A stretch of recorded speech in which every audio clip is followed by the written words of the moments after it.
En 1943 se cumplen 10 años de la muerte del máximo dirigente radical, Hipólito Yrigoyen.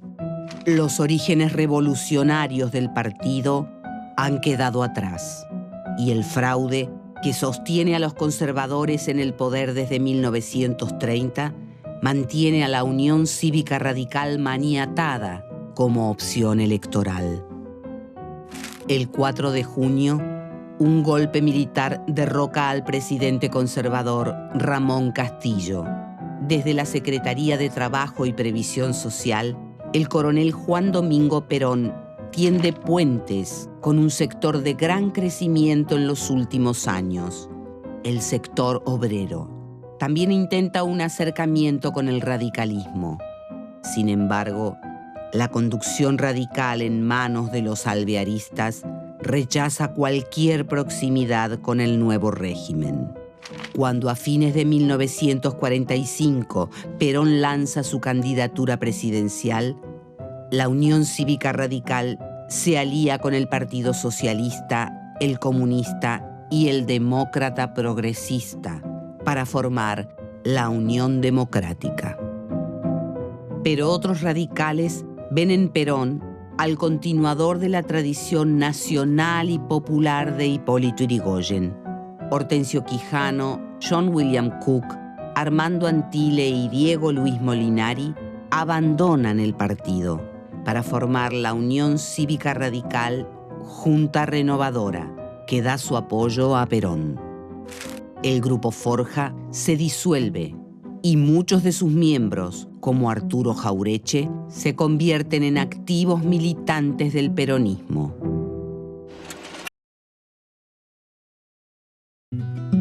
El 24 de febrero de 1946, la fórmula Juan Perón-Hortensio Quijano se impone a la fórmula de la Unión Democrática, integrada por José Tamborini y Enrique Mosca. Durante los años peronistas, la Unión Cívica Radical se debate entre quienes promueven una oposición al gobierno, sin por ello aliarse con los conservadores, y los alvearistas, que siguen reivindicando la experiencia de la Unión Democrática. Ante la pérdida de los sectores populares a manos del peronismo, el radicalismo va concentrando su accionar sobre los sectores medios. El 16 de junio de 1955, aviones de la Marina bombardean la Plaza de Mayo y dejan un saldo de 400 muertos y 600 heridos. Mientras tanto, los llamados comandos civiles, en los que los radicales son mayoría, se enfrentan a las fuerzas del gobierno. 3 meses más tarde, el golpe cívico-militar autoproclamado como Revolución Libertadora termina con la segunda presidencia de Juan Domingo Perón.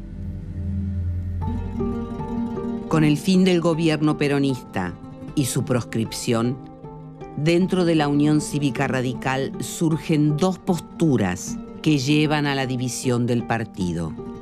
El sector liderado por Ricardo Balbín, que considera al peronismo como un accidente de la historia y niega la legitimidad de su representación popular, crea la Unión Cívica Radical del Pueblo. El otro grupo, más proclive a negociar con el peronismo, crea la Unión Cívica Radical Intransigente detrás de la figura de Arturo Frondizi. El objetivo principal de los intransigentes es modernizar al país, y para ello piensan que es central superar la antinomia peronismo-antiperonismo. Pocas semanas antes de las elecciones, Frondizi hace un pacto con Perón, en el que se compromete a levantar la proscripción a cambio del voto de sus partidarios.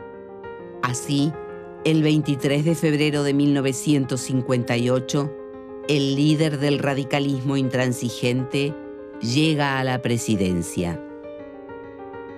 En materia económica, Frondizi intenta llevar adelante un plan desarrollista, pero sus acciones están fuertemente condicionadas por la debilidad de su partido, por las presiones de los militares que se oponen a su acercamiento al peronismo, de las corporaciones que defienden sus propios intereses y de los peronistas que exigen el levantamiento de la proscripción. A lo largo de su gobierno, los enfrentamientos con estos opositores son cosa de todos los días. En las elecciones legislativas y de gobernadores de marzo de 1962, Frondizi permite la participación del peronismo, con la intención de aglutinar a las fuerzas antiperonistas detrás de su figura. El triunfo justicialista en las principales provincias sella la suerte del presidente. 10 días después, las Fuerzas Armadas lo destituyen. Debe haber sido el gobierno más condicionado de la historia del siglo XX, el gobierno de Frondizi. El tipo no podía hacer absolutamente nada, que lo llamaba por teléfono algún general y lo amenazaba con derrocarlo. Luego del gobierno de transición del radical José María Guido, se llama a elecciones para 1963 y se mantiene la proscripción del peronismo. La fórmula Arturo Illia-Carlos Perete de la Unión Cívica Radical del Pueblo se impone con apenas el 25% de los votos. Illia no es la figura principal del partido. Es un político moderado que cree en la democracia como forma de resolución de los problemas del país. Proviene del sector más antiperonista del radicalismo. De allí su desconfianza ante el poder sindical y sus intentos de limitarlo. Sin embargo, su programa económico se parece mucho al impulsado durante el gobierno de Perón. Protección y fomento industrial, políticas redistributivas y limitación del capital extranjero en las áreas de energía, comunicaciones y servicios públicos. Estas medidas provocan la reacción de poderosos grupos económicos, quienes lanzan una campaña de desprestigio en su contra desde diarios y revistas, al mismo tiempo que buscan imponer la figura del general Juan Carlos Onganía como la del militar que puede modernizar al país.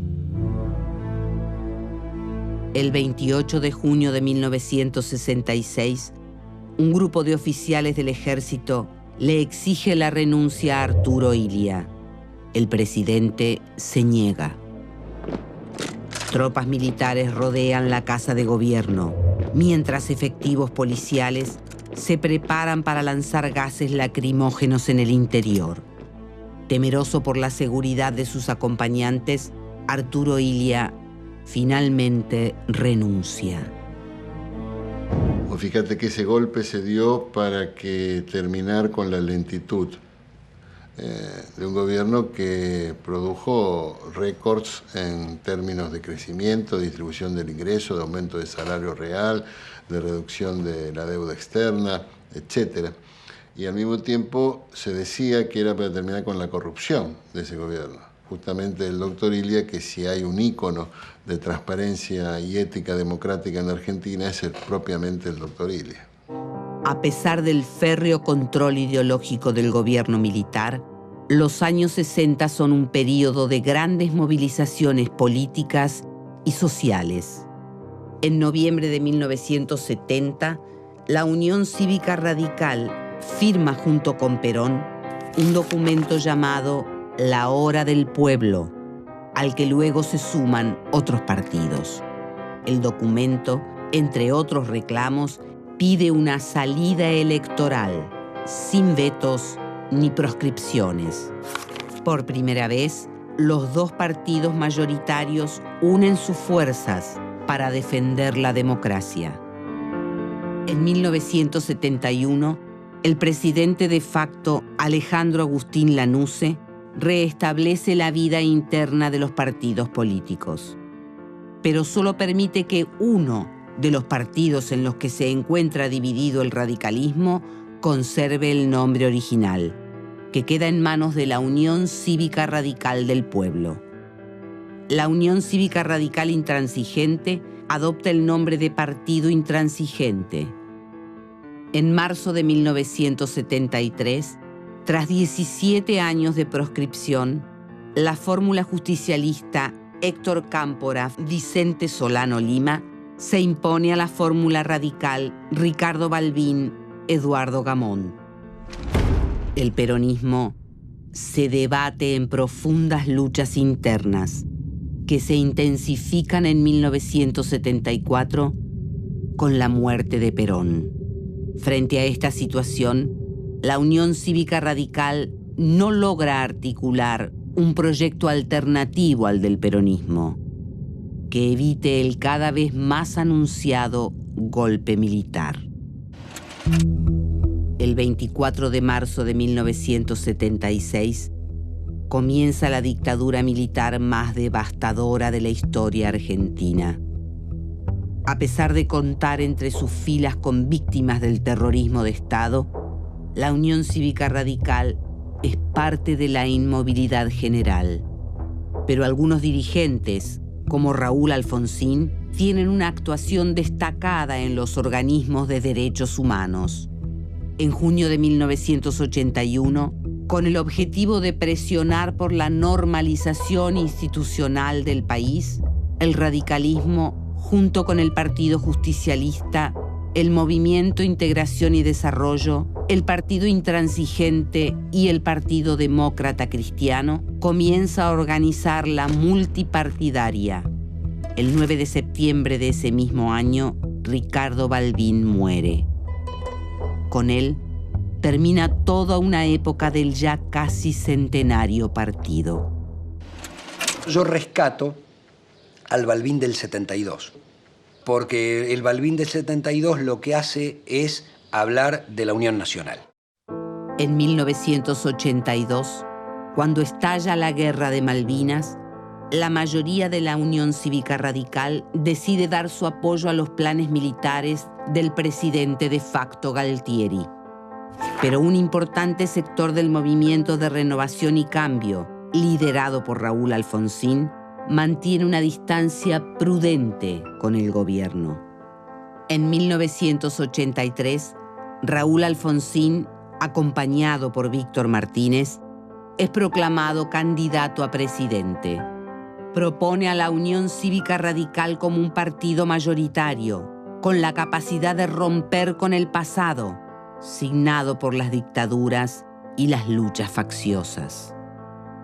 En octubre de 1983, la Unión Cívica Radical obtiene el 52% de los votos, frente al 40% del Partido Justicialista. Es la primera vez en 4 décadas que el radicalismo puede derrotar en elecciones libres al peronismo. El 10 de diciembre de 1983, miles de personas se concentran en la Plaza de Mayo. Desde el Cabildo, el flamante presidente Raúl Alfonsín saluda a la multitud. La Unión Cívica Radical se convierte en el partido responsable de retomar el camino de la democracia en Argentina.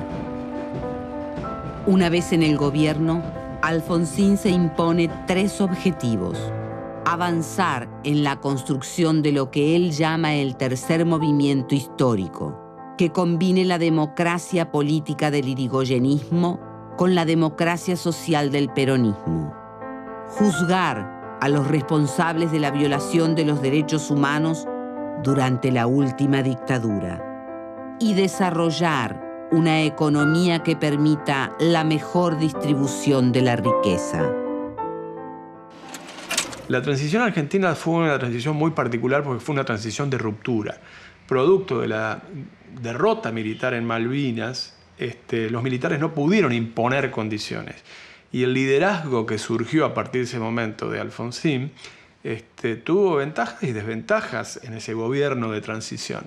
Las ventajas fueron que en teoría no había condicionamiento, pero la desventaja era que era como caminar en un campo minado. En cualquier momento podía explotar y poner en peligro la estabilidad democrática.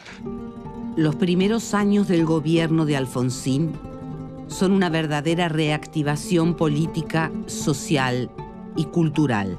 Sin embargo, la voluntad de construir una democracia pluralista choca contra la reticencia de muchos radicales, celosos del poder que tanto les ha costado conseguir.